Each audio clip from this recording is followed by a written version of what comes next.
Welcome to This Explainer. I'm really glad you're here today. We are going to walk through a scenario that, let's be honest, can be incredibly stressful for literally anyone.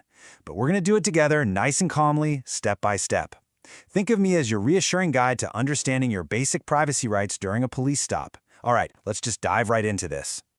So, picture this. You're driving home, maybe you're listening to music, and suddenly, bam, you see those flashing red and blue lights in your rearview mirror. You pull over. The officer approaches, you roll down your window, and after a brief exchange, the officer points to your passenger seat and asks to check your wallet. Should you just hand it over? This is a moment where your personal privacy directly collides with authority. And how you respond in those next 10 seconds, it matters immensely.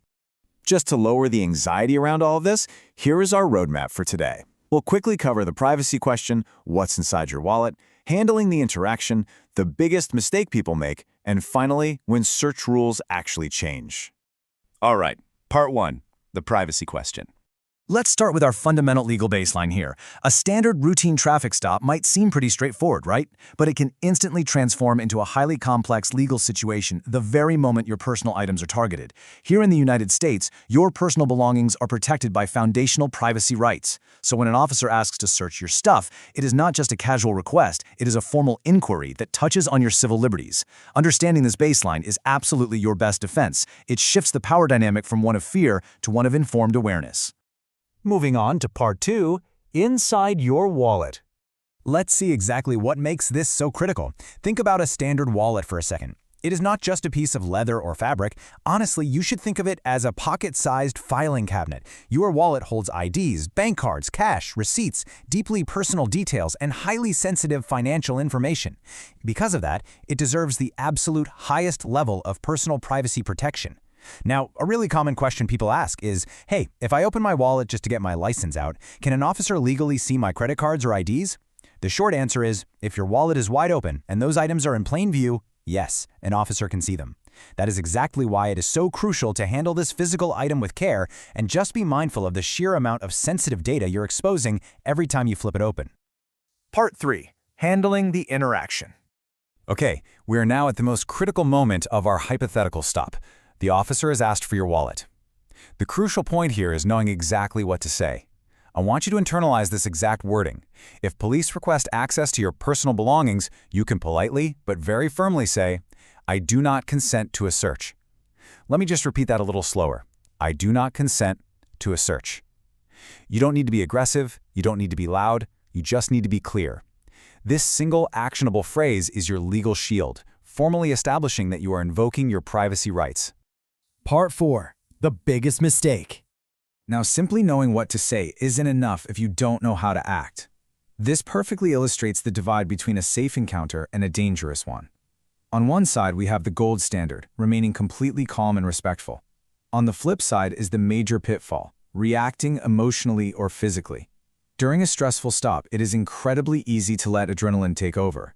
But reacting physically doesn't just mean arguing. It often involves unintentional body language.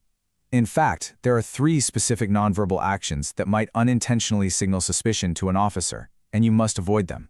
First, making sudden jerky movements toward your pockets or inside your vehicle. Second, aggressively breaking eye contact or pacing around if you happen to be outside the car. And third, actively clutching or trying to hide your wallet from view. These physical reactions escalate the situation immediately. Always default to slow movements and a calm, respectful demeanor. And finally, part 5, when search rules change. We really must be comprehensive here. Privacy rights are strong, but they are not absolute. There are specific circumstances where standard search rules shift, and an officer may actually have legal grounds to bypass your consent. Step 1. Safety concerns. If an officer has a reasonable, articulable suspicion that you have a weapon and present an immediate danger, they can perform a pat-down. Step 2. Arrests.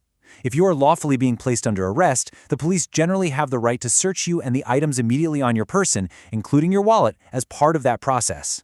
Step 3. Warrants. Obviously, if a judge has signed a valid search warrant that includes your personal items, the search is legally authorized. And Step 4. Specific legal situations like crossing an international border where standard privacy protections are significantly lowered. Understanding these exceptions just keeps you grounded in reality. As we wrap up this walkthrough, please remember this core takeaway. Understanding your privacy rights helps you stay informed and protect your personal information. Legal awareness is literally the single best tool you have for protecting that pocket-sized filing cabinet you carry with you every single day. By remaining calm, avoiding those sudden physical movements, and knowing the polite, actionable phrases to use, you take back control of your personal privacy.